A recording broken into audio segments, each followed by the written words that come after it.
Basi tufungue Biblia zetu. Let us open our Bibles ili tupate kusoma. Tusome katika nyaraka ya Petro ya kwanza. Let's read in 1 Peter Sura ya kwanza na aya ya pili. Mstari wa pili. chapter 1 verse 2. Sura ya kwanza na aya ya pili. 1 Peter chapter 1 and verse 2.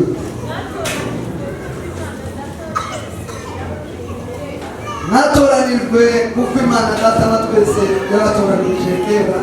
Ubiheshejwe no kwezwa n'umwuka, Ubiheshejwe no kwezwa n'umwuka kugira ngo mwumvire Imana, kugira ngo mwumvire Imana, muminjagirwe amaraso ya Yesu Kristo, muminjagiwe amaraso ya Yesu Kristo, ubuntu n'amahoro bigwire muri mwebwe. ubuntu n'amahoro bigwire muri mwebwe.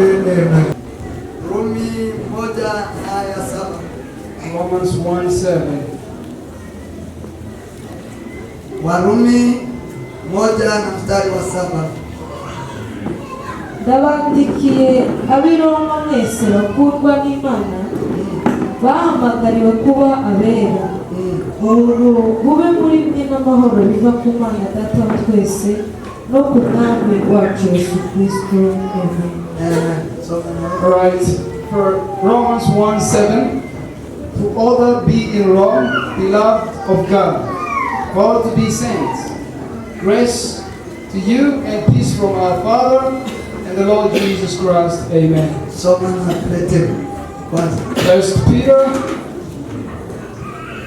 1 aya ya pili.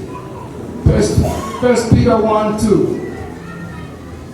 Elect according to the foreknowledge of God the Father, through sanctification of the Spirit, unto obedience and sprinkling of the blood of Jesus Christ, grace unto you and peace be multiplied. Amen. Amen. Nakiri jambo ry'Imana kubakundisha. Receive the word of God. Sema amen. Amen. Turashima Imana y'Umwami wacu Yesu Kristo.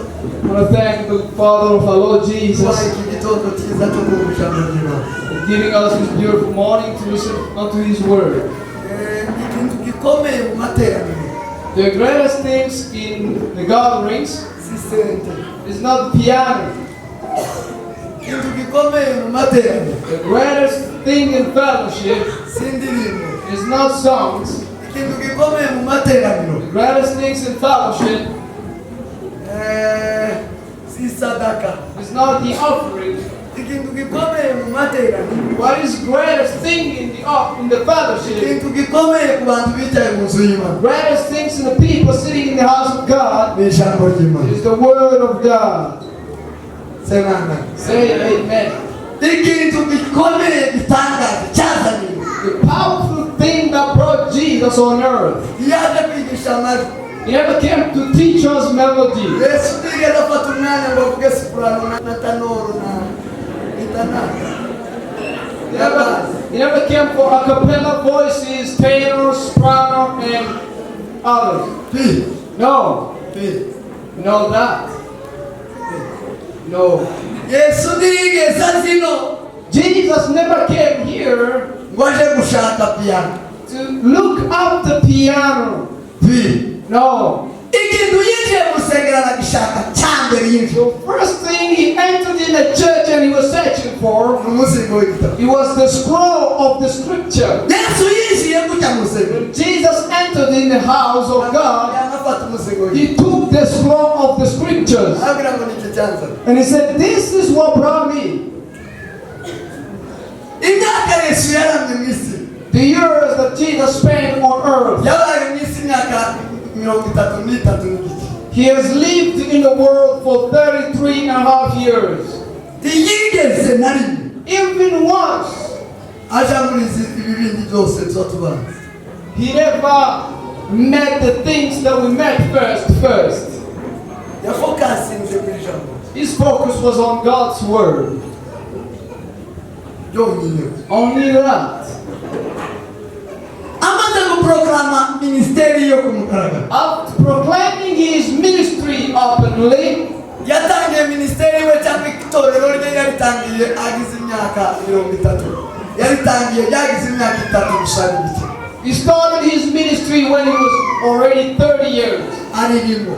And he was there. Yabari mu itorero imyaka 3 gusa n'ibiki. He only worked the ministry for 3.5 years Ino mwisi. here on earth. Takindi yakora. He did nothing else. Ni ijambo It ry'Imana. was just the word of God. Yigishije He taught, ahagaze imbere y'abantu. standing before people, Arabwiriza and he preached cyane. a lot. Arongera. And again, Arigisha. he told again, Yicaranye n'abigishwa be. sitting with his disciples. Nicyo gihe ba Nikodemo baza bamusanga we yaza yigisha yicaye n'abigishwa. That's when Nicodemus could find him sitting to his disciples. Ijoro n'amanywa. He was working day and night. Yasabuga gusa ijambo He ry'Imana. was only talking the word of Ijambo God, kuri ijambo kuri. word after word. Imyaka 3 n'amezi 3 5. years and 6 months Bagateye agakorasi yaboneka. without a song, Agakorasi habe na not kabiri. even one song, Aboneka. not even one. Yesu yigisha ariko agenda agenda. Jesus taught when he was walking, Akagenda abwiriza. and he would walk preaching, Akagenda abwira abantu. and he would be telling people. Bakamukurikira agenda ababwira. They'll follow him when he's walking. Bakamukurikira abigishwa agenda abwira. They'll follow him when he's walking. Agenda avuga ijambo kurindi. Saying word after word, Ijambo kurindi. word after word. Nibwo yasababwira ngo imbuto. That's when he would tell them the seed. Umuyusi yafashe imbuto. The sower took the seed. Ngo zimwe zibiba mu nzira. He planted some along the path. Ikigishwa yakibwirije ariko agenda He agenda. thought this while he was walking, Baza bagenda bamukurikira. and they were following him, Yaje agenda avuga and he was following them. Yes. Jesus, Yes. Jesus. Ikinde. The important thing Yaza. that he brought Ni ijambo ry'Imana. it was the word of God. Bakira ijambo ry'Imana. Receive God's word. Bakira ijambo ry'Imana. Receive God's word. Akindi cyagakoze kutuzana mu itorero. Nothing else will bring us here. Akindi cyagakoze kukuzindura mu gitondo ukazana. Nothing to bring you in the morning. Akindi cyagatumye uba mu mucokere kiki. Nothing to cause you to stand in such hard place Ijambo ry'Imana. apart from the word of God. Ijambo ry'Imana. Only the word of God. Ijambo ry'Imana. The word of the Lord. Sema amen. Say amen. Sema amen. Say amen. Ijambo ry'Imana. The word of God. Niko mutima. It is life. Ni umutima. It is the bread. Niko Yesu yavuze. That's what Jesus said. Amakuru yose y'ijuru. All the informations of heaven, Imana Data. God the Father, Imana Umwana. God the Son, Imana Umwuka Wera. God the Holy Spirit, Zose bisinze mu ijambo rye. all three are wrapped up in His Word. Ushaka Imana. If you want God, Soma ijambo rye. read God's Word. Ushaka Yesu If Kristo. you want Jesus Christ, Soma ijambo rye. read His Word. Ushaka Umwuka Wera. If you want the Holy Spirit, Soma ijambo rye. read the Word of God. Sema amen. Say amen. Ushaka kumenya ijuru. If you want to know heaven, Soma ijambo rye. read the Word of God. Wifuza kuritahamo. He who wants to go there, Soma ijambo read rye. the Word. Ijambo ry'Imana. The Word of the Lord. Ririmo amakuru yose. Here's all the good news of heaven. Sema amen. Say amen. Sema amen. Say amen. Ririmo amakuru yose. Here's all information about heaven. Ririmo amakuru yose yabayeho. Here's all the information ever Ririmo lived. amakuru yose ariko. What is happening today Ririmo amakuru yose azaba. with the information that will come as well. Abasoma ijambo ry'Imana. Those who read God's word, Nibo bazaba kwisa imbaraga. they get more and more stronger Bakakwisa ubwenge. and with wise. Ubwenge bwose. All the wisdom, Ubwenge bwose. all the wisdom Buba mu ijambo is ry'Imana. wrapped up in God's word. Nimo bubitse. That's where it is hidden. Sema amen. Say amen. Sema amen. Say amen. Cyo gituma Pawulo yavuze. That's what Apostle Paul said. Imana bibe byinshi. Make the word of God be full, Bibire muri mwe. be full in you, Bigwiza ubwenge. filled with wisdom, Bibagwiziriza ubwenge. filled with wisdom. Kuko ijambo ry'Imana rigwira mu muntu. As the word of God is full in you, that's how the person gets more wiser. Sema amen. Amen. Sema amen. Hallelujah. Yesu amaze kugenda. When Jesus was ascended Abigishwa basigara. and the disciples were here, Umunsi umwe Petero afata disikuru. one day Peter took a speech Avuga amakuru y'ijuru. and he spoke about the good news of Avuga heaven. amakuru He y'Imana. spoke about God, Uhereye igihe cya Abrahamu. starting from the time of Abraham Kugeza uwo munsi umwuka wera up to the day of Pentecost. ngo yavuge ngo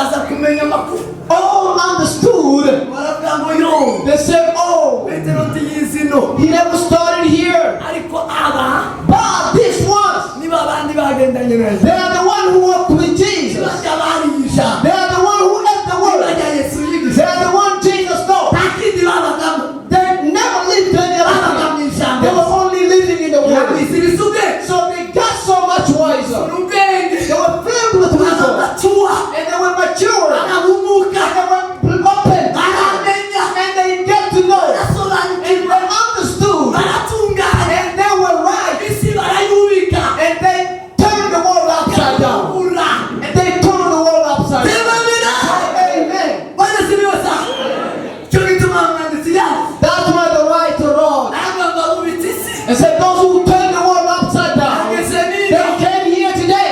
inkuru y'abigishwa The news about this ark, yagasigenda k'umutingito it was spreading like an inkuru earthquake. y'abanyesiraheli The good news about Israel, amakuru y'abanyesiraheli the news about Israel, kubera imbaraga z'ijambo ry'imana because of the power of God's kandi word, bibitse muri bo hidden in them. inkuru zabo zagaza zumvikana Their news were spread, abantu bose bagasha ubwoba and everybody would be afraid. bagasha ubwoba Everybody would be afraid. inkuru zabo bafite ijambo The ry'imana word with the ibirenge byabo bafite ijambo ry'imana feet with the people of the word. isa ni k'umushitsi It's like an earthquake. n'itambwe The earthquake. ni n'umushitsi It is the earthquake. n'umushitsi It is earthquake. ibintu bine zarasohowe inyuma y'umugwa The poor lepers that were cast out of the city.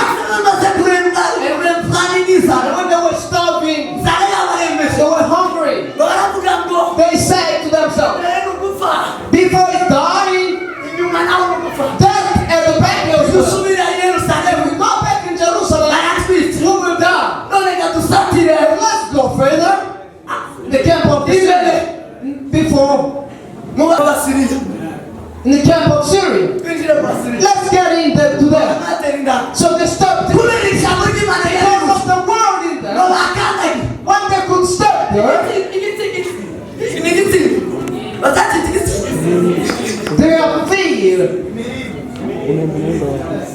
their feet, their feet, imagine the feet of a leper. I've never seen a leper man, but I've seen somebody.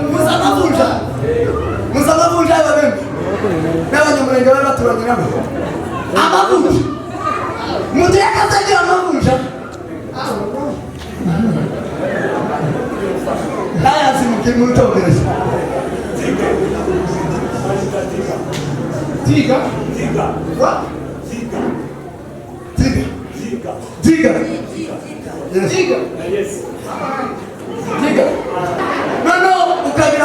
Now when you have Tiga,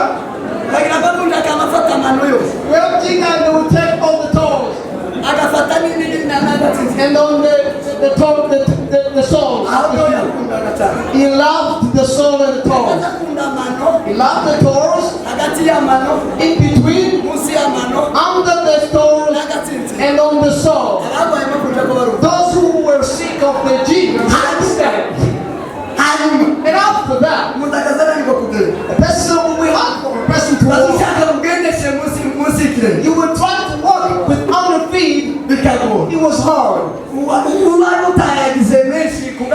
you don't have many on the soul, and it was taken here. The kind of a person, he can never have a depressing feeling.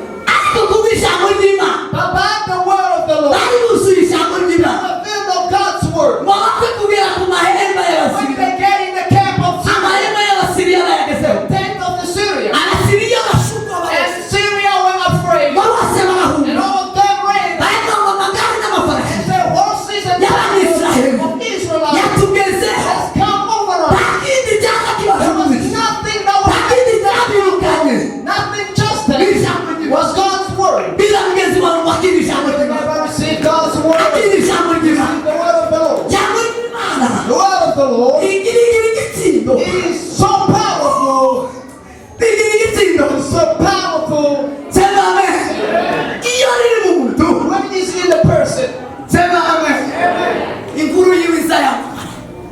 news spread all over. amakuru asamenyekana News gets to be known. abapfumu n'abarozi bazabamenya umuntu Witch doctors and witches have to know the person filled with God's umuntu word. wuzuye ijambo The ry'Imana person with God's word. umuntu wuzuye ijambo ry'Imana The person with God's iyi si word. iramwemera This world. kuko iyi si yaramwemera ijambo Because this world. ikintu cyose cyaremera ijambo Everything created by the ijambo word. rikigezaho kiyagewitaho Yes, there is surrender. kirasarandinga Surrender. kiza kivuga ngo ayisarenda I surrender. ayisarenda I surrender. hageze umwami The king is there. hageze ijambo The word is there. hageze ijambo The word is there. nakira ijambo ry'Imana Receive God's word. ukumva ijambo ry'Imana Now the word.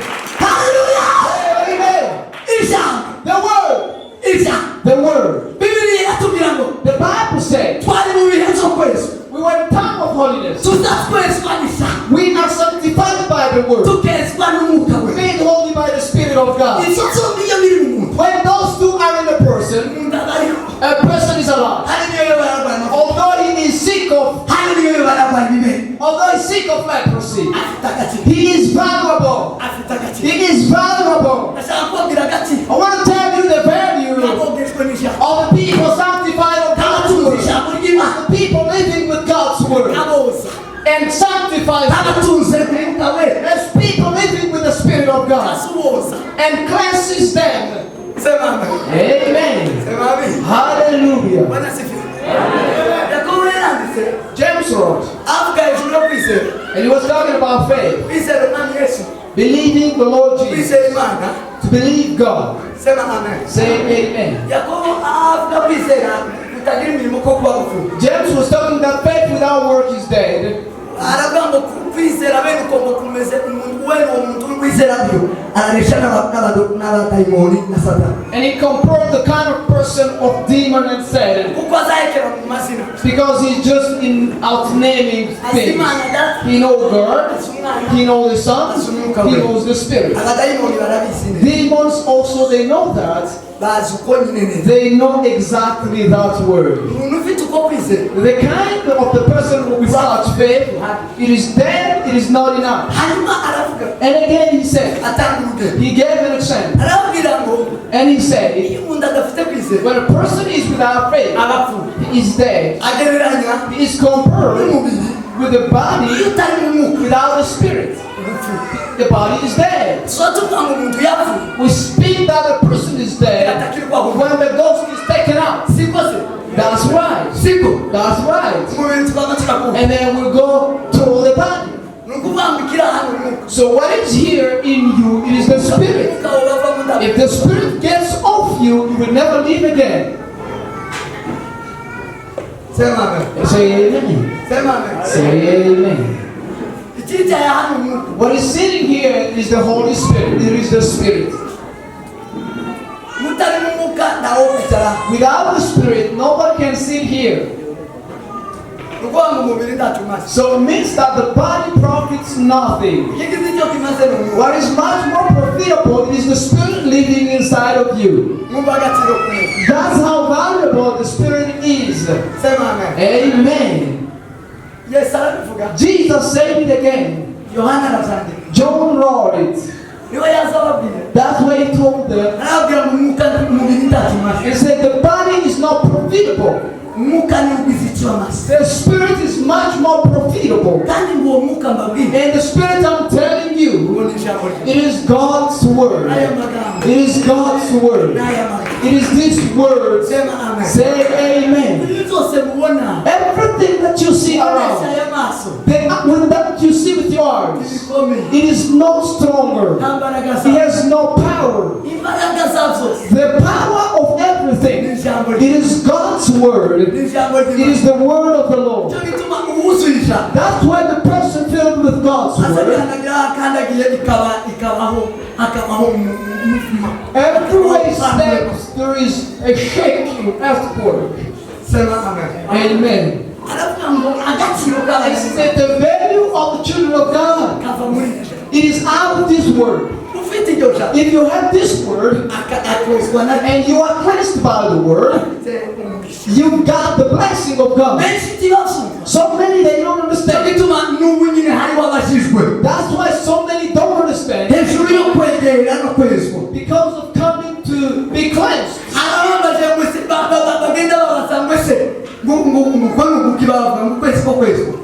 Some people are asking, what are they doing? Why are they talking? Why could we cleanse ourselves?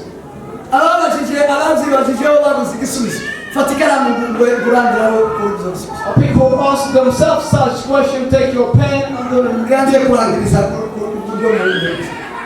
as we are heading to the country, take your pen. We'll give you scriptures.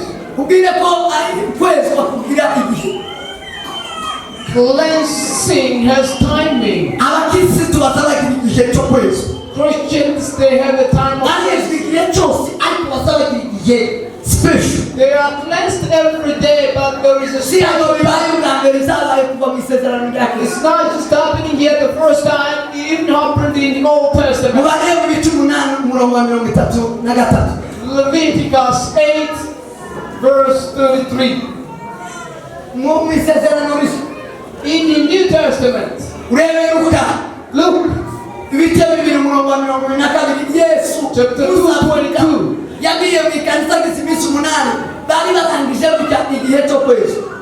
The time Jesus was born, they were in the time of cleansing. Luke 2:22. John 10:22. Acts of the Apostles 2:26.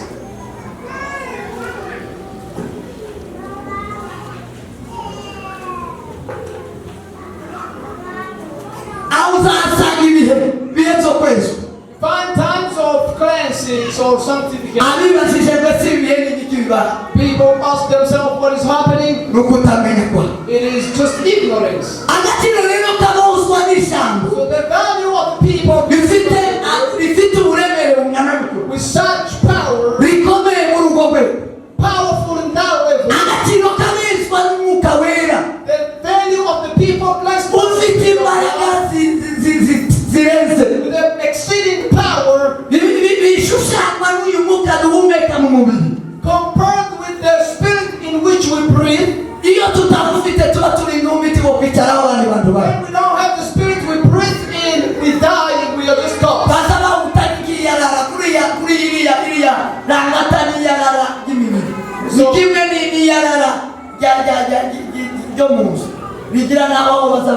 Langata is just a garbage place where they have to throw our bodies.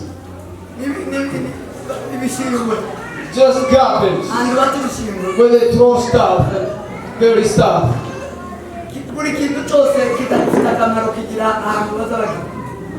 Everything that is less profitable, they throw it in the bin. Langata, it is a dustbin of our bodies. Because every valuable thing it is already taken. The value of the people sleep. The value of us is to be cleansed by the God. The first value that the Word of God brings, and the Holy Spirit in the person, cleansing the person, sanctifying the person. It is to give him the image of God. It is to give him the image of God. We are living without the image of God. The image of God comes in a person. When a person lives with the Word of God, the Holy Spirit of God, and it gives you a form. You will find out in Romans 8 verse 9. The Bible says those who were chosen, He called them to give His own image. When we are cleansed by the Word of God and by the Spirit of God, we get the image of God. That's when we look like God. That's when we look like God. That is so much value of the image. I found out.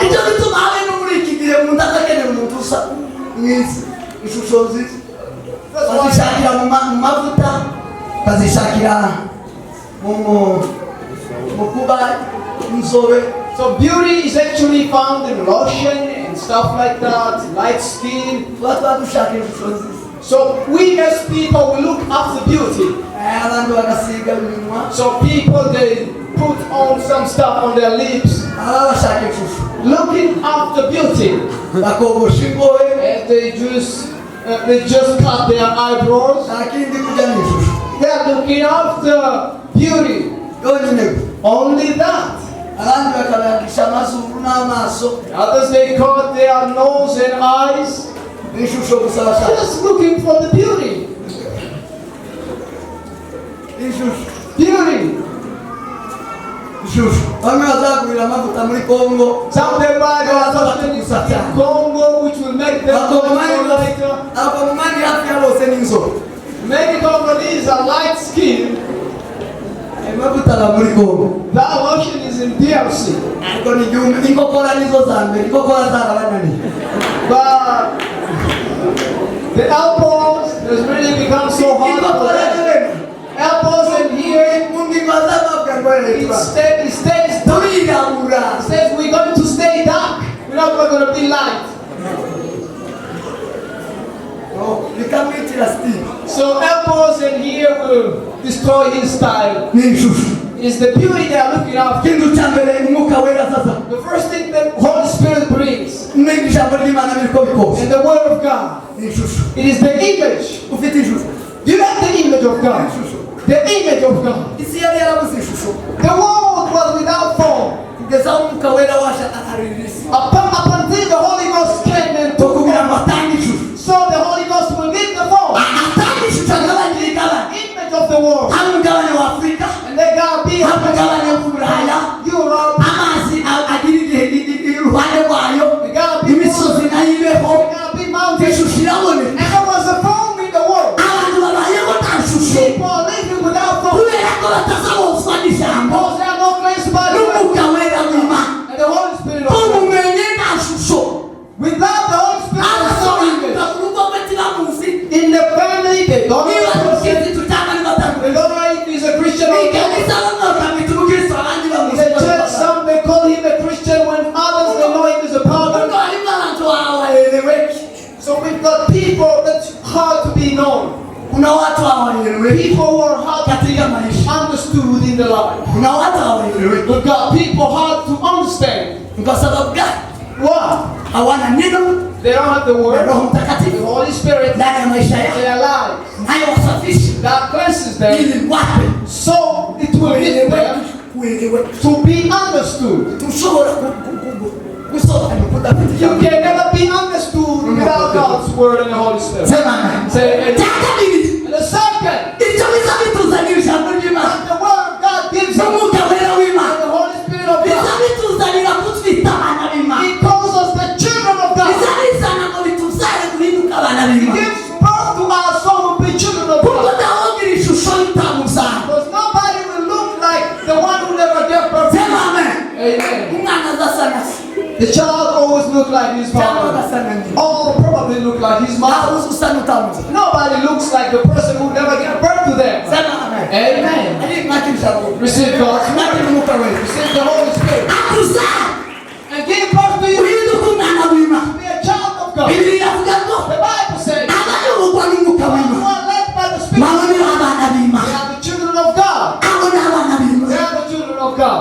Sema amen. Say amen. Ijambo n'umwuka wera The word, the Holy Spirit, bifite umumaro, bifite agaciro it is much more valuable mu muntu in a person ngo bimuhindure to change the person, ari umwana to w'Imana. be the child of God, Bimuzare, to give birth to him bimuadopte, and adopt him bimuheze ADN and give him the DNA y'abana b'Imana. of the children of God Ahinduka umwana and to be the son and the daughter of w'Imana. Umva God. ako gaciro. That's how valuable Ubu we ko are. turi How we are. turi abana We b'Imana. are the children of God. Turi abana We b'Imana. are the children of Turi God. abana b'Imana. We belong to God Kumva ijambo ry'Imana by the word of the Lord n'umwuka wera. and the Holy Ghost Bitwoza, that cleanses us bitondo, in the day and evening. wese se cyubahiro. Praise the Lord. Amen. Amen. Cya gatatu, And the third, sema amen. say amen. Ijambo ry'Imana, The word of the Lord, Bibiliya yera the Bible, n'umwuka wera the w'Imana Holy Spirit of God, byatuzaniye agaciro kangana want a value no kuba itorero rya Kristo, to be a church of Christ, kuba itorero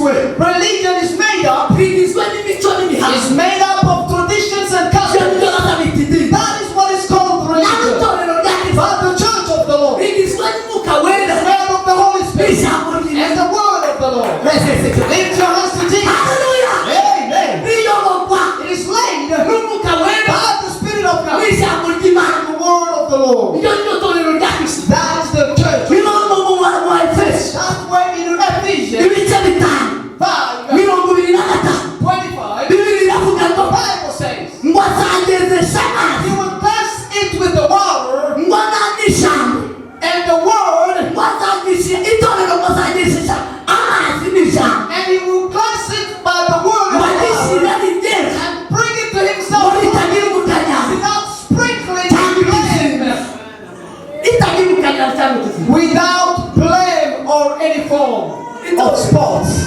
The church, agaciro gakomeye mu isi so much valuable in the world. kuba itorero rya It kristo is to be the church of uri the Lord. itorero rya kristo Are you the church of the Lord? uri itorero rya kristo Are you the church of the Lord? cyangwa uri idini Or you are a religion? cyangwa uri idini Or you belong to a religion? idini Religion imico n'imihango is customs and tradition. itorero The church, umwuka wera the Holy Spirit, n'ijambo ry'imana and the word of the Lord. bwana asifiwe sana icyaganga The fourth,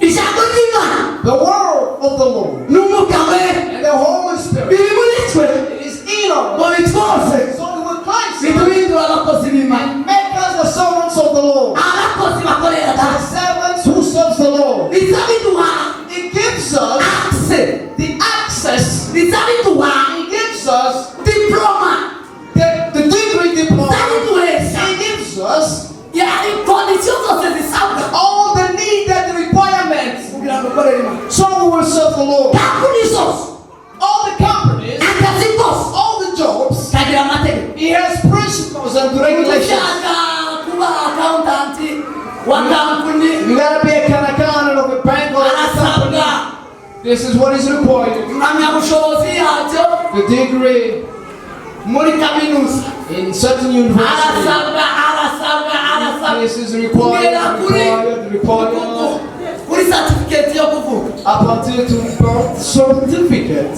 siko yewe That's what happened. umuntu ariwe washatse akazi Have you been searching for the job?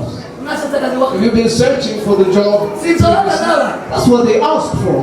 kugira ngo ukorere uwo mushinga In order for you to work in the company. gukorera imana nabyo To work for the Lord, nabyo bifite kondisiyo He has conditions as well. bifite ibisabwa There is requirements. igisabwa The requirements, umwuka wera the Holy Spirit, n'ijambo and the ry'imana word of the Lord, bizabitwemeza it actually proves us bikavuga ngo uyu nawe umukozi w'imana and approve us to be the servants of God. mbese igenda ukorera imana Go serve the Lord. uri mu ijambo ry'imana You have God's uri word mu mwuka and you have the Holy Spirit. umunsi umwe One day, yosefu Joseph yari kwa potifari was in the house of Potiphar. wamare kuba kwa potifari As he was leaving the house of Potiphar, baramwibeshaho the house of Potiphar, the wife of kubera ko atazi imana tried to trap her because she never knew God. kumwibeshaho And after trapping him, ashaka ngo basanga wanted to sleep with Joseph. yari agira igikundiro ngo kidasanzwe It was very favored. kuko umugore aramwifuje And the woman desired Joseph. akubwiye ngo turasambana He said, we're going to sleep together. yosefu aramubwira Joseph told him, ko ijambo ry'imana by the word of the Lord, kubw'umwuka we by the Spirit of God, kuko nzanubaha imana by the obedience of the Lord, sinshobora gukora icyaha kimwe I can never do such a thing. aramubwira ngo uragikora And said, you're going to do it. inyokobusha I am the wife of your master. sema amen Amen. ariko yosefu Joseph, bari barabise ijambo with the word umwuka wera and the Holy Spirit, ngo he refused. yange wa mugore ashaka kumufata ku ngufu The woman tried to get him by force. abagore b'abapagani bo bafata ku ngufu Said, pardon, woman, may I do that? arahunga And he ran away. ibyaha byinshi n'ukwiba So many sin, you gotta run away. utirutse If you don't, bagufata they can touch you up. mapepo nasanze karafata ku ngufu Demons are catching by force. bwana sifiwe Amen. bwana sifiwe Amen. mahunge And when he ran, baramushize mu nzu y'imbohe they put him in a jail. ayigezemo And when he got him Nothing stopped him from holding umwuka God. wera bagume muri baguma mwose Holy Spirit to bless him still. wagera aho farawo yarose inzozi Up until Pharaoh dreamed the dream. ziramuburira And it was hard for him to baza understand. baravuga ngo muriya habamo karosi habamo uzurotora inzozi This is somebody to interpret kandi dream. uwo murimo yarawugira kera kwasi He used to interpret dream before. baravuga ngo muriya hagatarimo abandi And he said the guy is in the prison. uko wari uri mu birunda How you were uko wari uri ku ndodo how you were in Congo. mukashebwe niko mukiri Are you still the same as him? You still the same. niko mukiri Are you still the same? abakiri ijambo ry'imana baracyari kwakundi Those who Joseph respect what they are uko yari karosi kwasi how Joseph was to his father's house. yarabikomeje mu mwobo He carried even in the pit. arabikomeza kwa farawo In Potiphar's house. arabikomeza mu nzu y'imbohe And in the prison. baravuga ngo mu nzu y'imbohe They said in the house of prison. harimo umuntu uzurotora There is somebody to interpret. azarota akanarotora He can interpret dream. baramuhamagara He called him. amuza One after arotora inzozi za farawo he interpreted amaze the dream. kurotora inzozi za farawo After interpreting Pharaoh's dream. bwana sifiwe sana Praise the Lord. bwana sifiwe sana Amen. amubwira yari yarose He told him imyaka irindwi 7 years y'inzara of famine. n'indi myaka irindwi 7 months y'uburumbuke of inka zirindwi plentiful. zibyibushye Great n'inka cow. zirindwi Skin cow. zinanutse Mean. abo n'inka zirindwi zinanutse So the big zibiri inka cow zirindwi zibyibushye swallowing so ntibibaho igitoya ndikiza kibiri kinini ikinini ndikiza kija mu gito the big one can never be swallowed by aramubwira ngo no And he said today, umva uko bivuga listen to the interpretation. ni igihe cy'inzara It is time of famine. ni igihe cy'uburumbuke n'imyaka irindwi 7 years of plentiful bizaba muri iki gihugu will cyacu happen in this country. nyuma y'ibi bihe After the time of hari plenty, ibindi bihe there gotta be 7 more years. birindwi 7 more years of famine. none Therefore, inama kubwira the advice I'm giving shaka you, umuntu wize bino find somebody who did shaka study umuntu this. w'umunyabwenge Find somebody who is intelligent, umanyaginga who can manage uburumbuke the years of plenty, bw'imyaka irindwi 7 years, akazagaburira abantu so you will be able to mu feed myaka people. irindwi y'inzara 7 years of famine. uwo muntu uzi seven The person who is able to say, afite ubwenge bw'ubwa seven people with the wisdom of seven, afite umwuka wa seven people with the spirit of seven, araboranira abantu mu kindi gihe they can help people in arabafasha abantu mu kindi they gihe can help people in the upcoming time. sema amen Say amen. bafasha abantu mu kindi gihe They can help people in the future. barabaruna Pharaoh Oyunamo. was thinking, and when he got up, sema amen amen. oyunamo And when he got his head up, amabanga sarandi twobona where can we find someone wise as you hari are? umuntu ufite ubwenge kukurusha Anybody who's so wise like you are, kwanza wowe ubwenge ufite you, the wisdom that you have, urimo umwuka wera w'imana there is the spirit of God. tubona rero undi muntu uzi umwuka wera Somebody with the spirit of God. haleluya Amen. umwuka wera The w'imana spirit of the Lord. uzi guhesha akazi He gives you the uzi knowledge. guhesha kuba umukozi He gives you the uzi wisdom. guhesha gukorera imana He gives you to work for the Lord. tigomba udafite umwuka wera And never be with the Holy ni Spirit. ijambo ry'imana And without God's word, unaniwe gukora akazi and never so far. abenshi birukanywe kutuzi So many are just from the ni word. ijambo ry'imana Because they don't have the word of umwuka God. wera And the w'imana Holy Spirit of the Lord. bakiba So they steal. abagani kibazo bakora Pagans say, oh sir, you know. hari n'uwikorera ku giti cyiwe azaguma kurenganya imana ikakamwaka Even the person who works bibiri iravuga ngo abadatangiza cumi n'amaturo ngo izabihugisha mu mwuka w'amasuruya ngo bagwizwe inyatsi ngo injyana zinjire mu mirima yabo mu bintu ngo bishire kubera iki nta jambo ry'imana arafite ijambo ry'imana umwuka wera w'imana word of the Holy Spirit of God. nibo bakoze bwira mugenzi wawe They are the workers. abo nibo bakoze Those are the workers. abo nibo bemerewe gukorera imana They are accepted to work. imana ibwira mose God told mu Moses kubara in Numbers iramubwira ngo fataho and said, take abahungu biwe and his son ubezereze and cleanse them. ubezereze kunkorera Purify them to serve me. ntabuze ukorera imana Nobody will serve the Lord atereswa n'ijambo ry'imana unless he's cleansed by God n'umwuka wera w'imana and the Holy Spirit. nimuhinduke abakozi b'imana Be the workers. ako ni agaciro muhinduke abasavinzi basavingira imana Serve the Lord. mube araservateri Be servants. nimube abakozi Be servants of the nimube Lord. abakozi neza Be servants of the Lord. nimwakira ijambo ry'imana Receive the word of God. n'umwuka wera The w'imana Holy Spirit of God. mugira agaciro ko kuba It's umukozi so much valuable. cyo bituma bibiri zivuga umuntu udakora That's why the Bible says he who does not work should never eat. gaciro aba afite. He is not valuable. Tutagira udakora A nta person gaciro. who never works, he has no value. He has no value. Tutagira akazi nta gaciro. Person without job, he has no value. Nafumwe. Should be cursed. Abanyakazi bari muno mushama kwezi. People who works, lift up your hands in here. Abanyakazi bari muno mushama. People who works, lift up your hands. Biracese. Abandi timugira akazi. Others, you don't work. You cover your kids. Mwakira umwuka wera n'ijambo ry'Imana. Bibahindura muba abanyakazi.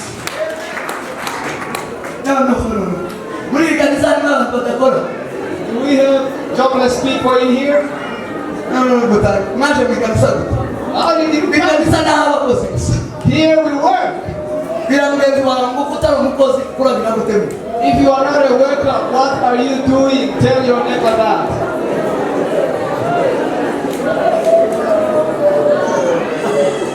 Abantu bose b'Imana n'abagaciro kandi buri mu gaciro dufite ni ukuba abakozi. We are the workers because we are valuable. Ikanangirize agaciro kandi Imana yaduhaye. I'm value that God gave us. Tangiza kuza agaciro nijire mu migisha mikeya gusa. Finishing up with the value. Imana yaduhaye agaciro. God gave us the value Yaduhaye agaciro kubw'ubugingo buhora.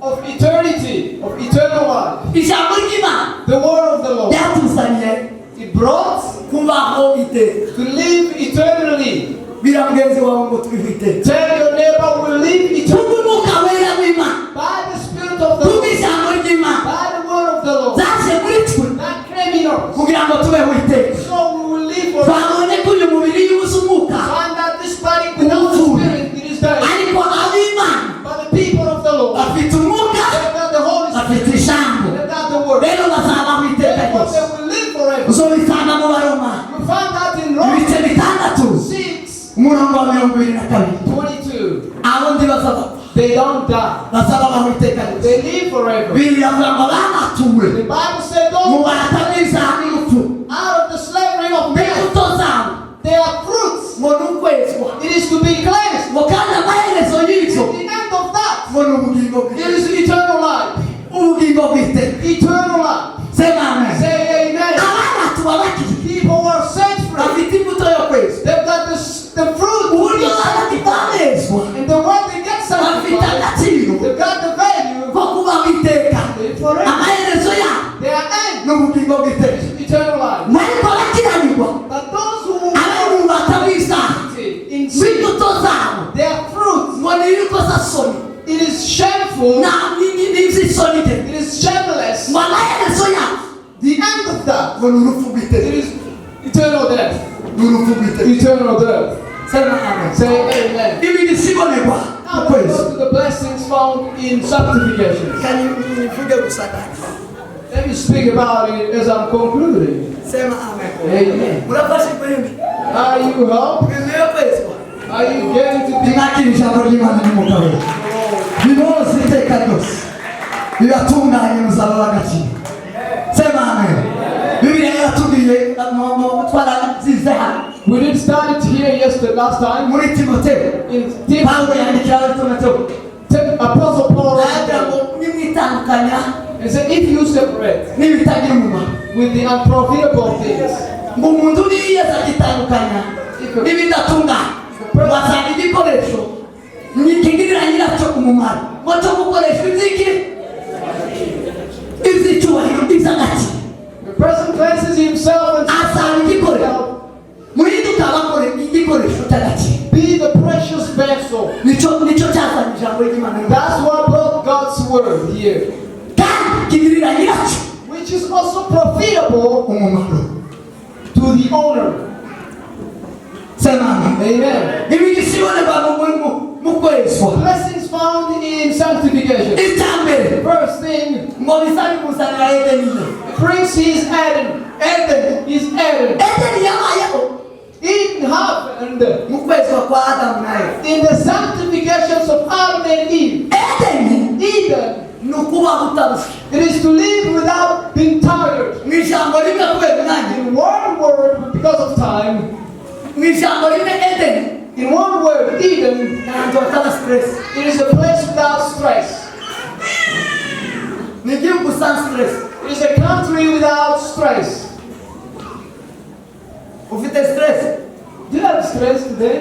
kwakira ijambo ry'Imana This is the word of the Lord n'umwuka we and the Holy Spirit. uramuba muri Edeni And you will live in Adam. ariko n'uwirukana umwuka we But if you trust the Holy Ghost ijambo ry'Imana and the word of God not in you, urasohorwa muri Edeni you will be out of Adam. Adamu na Eva babaye muri Edeni Adam and Eve were in Eden bararya imirimo gusa and they were eating everything in Imana Eden. ikababwira ngo ibi byose ni ibyanyu And God said, this everything is yours. byanditswe mu itangiriro It is in Genesis. Imana ivuga ngo ireme umuntu yamuremeye byose iramubwira ngo twara amafi yo mu nyanja twara ibiguruka twara isi uri umutwaro So God uzufata icyo ushaka told the man to take dominion of everything. musumwe nageze bujumbura One day I went in ugiye gutarama Bujumbura, kwa revera gatako in the house in church of yaragira inzu ikagira icyumba cy'amasengesho his house. There was a prayer closet. tugera ko turatarama We got there and prayed. dore aduheza indahe The wife gave us the testimony, aduhaye indahe giving us the testimony. aratubwira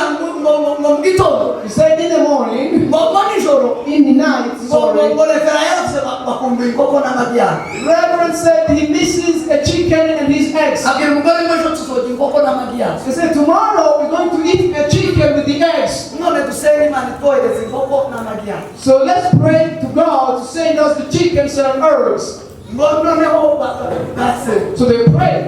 ngo kubera nyine ko yazavuga ngo yo bagategeka ngo basenga So they just prayed. arasenga abwira imana ngo mana dukumbuye inyama z'inkoko n'amagiyane And they said, God, we are missing the chicken. twoherereza inkoko n'amagiyane Send us chicken and its eggs. bamare bararyama So they slept. mu gitondo In the morning, ngo bamahoro murundi they saw a certain Burundian. murundi kaza arakoma She knocked on the door murundi mwakingura and said, are you not awake already? barakingura They opened the door. arabwira ngo naje kureba pasiteri She said, I came to see the pastor. Is the pastor around? Said, he is around. mubwire ngo ndi hano Tell him I'm here. araje And he came. aba ngo pasiteri Said, Pastor, azanye inkokokazi I brought a chicken aya ni amagi yayo and this is its eggs. naje kubasura I came to visit you. sabe umugisha Bless me. aramusengera He blessed her. bamuhereka bave kumwereka And after they came to abwira abana ngo nimubagire inkoko told the kids, kill Take it, amagi yayo kill iyi niyo the mana eggs. This is what he said. This izi niyo mbaraga z'imana is the power of God. edeni ni ukizime That's how it is. iyo niyo edeni That's how it is. umunsi umwe One day, narataramye muri gerizone zayo I was praying here. There is all this time. mbona na apotre susene I met with Apostle Sustain. ishati He was with a amashati shirt. yaragezweho It was shirts, ry'umukara black shirts, akagira ubuto butukura amata atukura and they had red buttons. agafungana They would, have all those buttons. ishati nziza niyo yarigezweho bujumbura That was the shirt on heat y'amafaranga ibihumbi where it was expensive. nicaye mu ntebe And when I was sitting in the iri church, mana munani nkeneye iyo iriya shati I told God, I need that kind of shirt. iriya shati ndayishaka I need that shirt. iriya shati ndayishaka I need that shirt. ndetse habe na ririya koti yambaye Even that suit he's wearing. ndabikeneye nanjye nzambaye I need those to put them on my body. ndasenga ni mu ntebe I prayed while sitting on the seat. nangize And gusenga after praying, ndataha I went back home. And when I went back home, when I got there, ihinga rirashira the week was over. The second week, mudamu umwe arampamagara certain woman called me. uba mu kirenge She lived aba mu kirenge in ubu Kivenga. niba mbituye That's where she lived. arampamagara ngo And she called me. Let's go, Blake. Said, where are you? ni munyakabi I said, I'm in Yakabiga. woza tugahurira mu mujyi Can you come and meet me in town?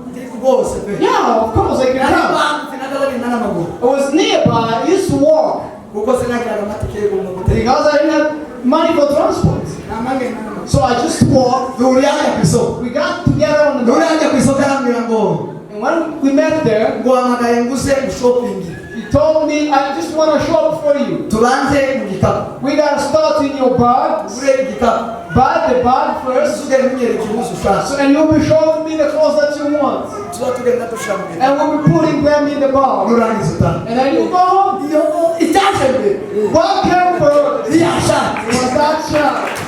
Was that shirt? icyaje cya mbere mu mutima What came first in my heart? iriya shati Was that shirt? ndashaka ngo tubanze tugende mu mahuzu tureke gutaha I want to isakoshi go back arambwira ngo close tugende first. taha tuba dushira amahuzu tubanze ku isakoshi Let's start with the bag. turagiye tuguzivariza We bought the suitcase. tumare kugura I ivariza find the suitcase. namamwirukangana amashati I took high those shirts. iyi niyo I bwenge said, I want this one here. zakaza zimanika It was hanged up. barayimanura They took that out. barayigarura She bought it, tuyishizemo put it in the bag. namamwirukangana I ran with her kubitambara to those, igitambara gisa na cya kintu material of the suits. namanyirwa I ran to her. shekeza mubwira ngo tubanze dufate igitambara Buy this first. arambwira ngo igitambara Say, this? babandi ukareba andi mahose Look at the clothes. toyende No. tubanze igitambara Start with this. namababwira So they measured me barakase and they were tugende tiling it. bamaduca kwa tayeri When we went to the tiler, tayeri ariya mutayeri umwe niba muzaji bujumbura wari utankibiheria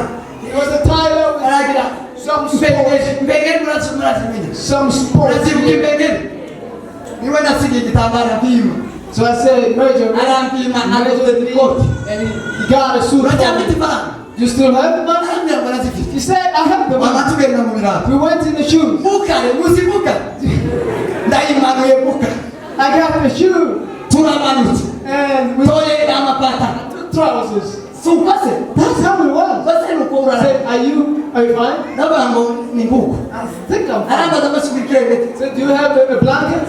urangura Are n'ikirengeti you going to buy a blanket for me everywhere? urangura n'ikirengeti He said, I want to buy you a blanket.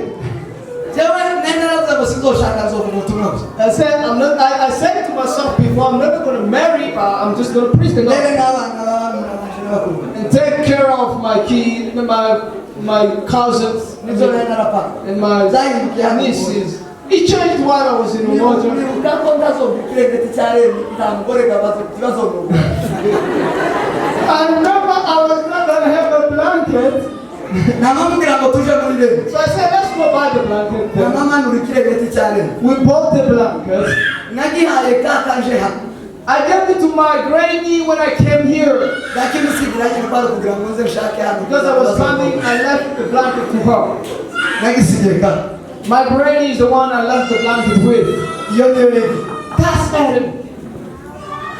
sema amen sema amen ushatse kubaho muri bene ubwo buzima bwo gukomanga Even that guhamagara ushatse guhamagara You want to call? urashaka guhamagaza You want to call? imwakira ijambo ry'imana imwakira umwuka wera w'imana ubeze ubeze imera And when you are horrified, ugakowe you will be the magnet calling things out. uzuma You'll be the magnet calling. sema amen Amen. nimwakira ijambo ry'imana Receive the word of nimwakira God. ijambo ry'imana Receive the word of God. imezwewe Be cleansed. imezwe Be cleansed imbaraga z'imana zikora by the power of the imana Lord. ikorere muri mwe May the Lord work through you. bwana sifiwe Praise God. bwana sifiwe Praise the Lord. ibyo bwana maze Lift your hands up. ijambo ry'imana The word of the Lord n'umwuka wera w'imana and the Holy Spirit of God. zabitwinjiza muri kanani It takes us in common. imana ibwira yoshuwa God told Joshua, bwira ubwoko bwa icya mu ngano tell my people to bwira abantu bose ngo biyeze tell everybody to ejo mu gatondo tomorrow morning. tuzinjira mu mugabane wawe ejo mu gatondo tuzinjira muri kanani Enter Canaan. bavandimwe Brothers and sisters, bene data brothers and sisters, mwakira ijambo ry'imana speak the word of God. mwese mwinjira mu migabane yawe mwinjira mu mihamagaro yawe Take your calling. mwinjira mu bwiza bwawe Take the glory. mwinjira muri ede muri kanani Amen in Canaan. kubera ko beza Because they got cleansed. bejejwe They got cleansed. arambwira ngo bagire ngo biyeze biyeze Cleanse themselves. biyeze Cleanse yourself. Yes. Cleanse yourself. Yes. Cleanse yourself. bavandimwe bene data Brothers and sisters. icya kabiri The second umugisha wa kabiri tugira mu kwezi blessing in cleanse, in ni sanctification, ugukirindwa is to be healed all diseases. niba udukiza indwara zose He is the one who heals us. sema amen Amen. iyo imana igukijije ibyaha God cleanses your sin. igukiza indwara He heals your diseases. wagiriye yambo itakirema The crippled man. yesu yaratubwiye ngo ibyaha zawe urabibabara Jesus told him, you are forgiven of your sin. ikorere uburiri bwawe bwose Take your bed and walk away. abarakize And he was healed. sema amen Amen. sema amen Hallelujah. iyo tutagifite ibyaha mu mitima yawe We don't have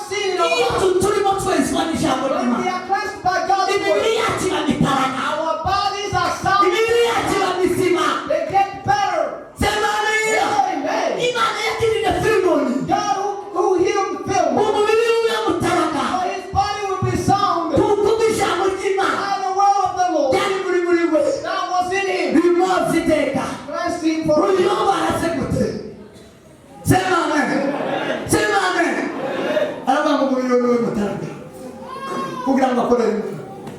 So his body should be well, so he will serve the Lord. Sema amen. Amen. Sema amen. Singing Bartimaeus. Yari impumyi. He was blind. Aravuga ngo umwana wa Dawudi He said, Son of David, babarira. forgive me. Yesu amubabarira. When Jesus Yumvise forgave ko him, atatse asaba kwezi. and when he felt that he was asking for cleansing, Yamukisa na he held him in the eyes, akapata kuona. and he got to see. Kipofu akapata kuona. Got sight Kubera ko yongejwe. because he was Kubera ko cleansed, yababariwe. because he was forgiven. N'amaso yiwe arabona. His eyes got sight. Amaso y'abamazima. His eyes started seeing. Bavandimwe bene data. Brothers and sisters, Niba mushaka gukira imibiri. if you want to be healed, Nimezwe mwakira ijambo ry'Imana. receive N'umwuka wera mwezwe. the Holy Spirit. Icya gatatu And the third ni izina. is a name. Ni izina. Is a name. Bibiri iravuga mu Buzayishuri. The Bible says in Bavuga Revelation, ngo izaduha izina. He will give us a Ngo name ritazwi n'abantu. that is not known by men. Izaduha izina. He will give us name Ngo ritazwi n'abantu. which is never known by people. Usibye Imana data. Only the Lord Himself N'uri wa nawe ubwe. and the person Himself. Sema amen. Amen. Sema amina. Hallelujah. Bwana sifiwe sana. Praise God. Iyo wogejwe. When you are sanctified, Siku izina. God gives you a Wa name. promotion. He gives you a promotion. Imana ibwira Yoshua. God told Joshua, Ndagukuza mu I Banyesiraheli. will make you great. Ndaguha izina. I'll give you a name. Ndaguha izina. I'll give you a name. Iragukuza. Made him Kubera ijambo ry'Imana. Sanctified by God's grace. Kwezwa n'Umwuka wera. Sanctification of the Holy Izina Spirit. baramwemera. Promoted him Kuri Yorodani. on the river Jordan. Yorodani itsitsemo. When Jordan departed, Bakira Yoshua nk'uko bakiraga Mose. they counted Joshua as Bemera the Yoshua Moses. ahabwa posta. Joshua received Urashaka promotion. posta. Do you need a position? Urashaka position. Do you need a position? Urashaka izina. Do you need a name? Urashaka Do adresse. you need an address? Ezwa. Be cleansed. Bika ijambo ry'Imana. Stone walls come. Imana izoguha izina. God will promote Imana you. izaguha izina. God will lift you. Izagusumbisha amahanga God yose. will lift you big Uwo ni umugisha. nation.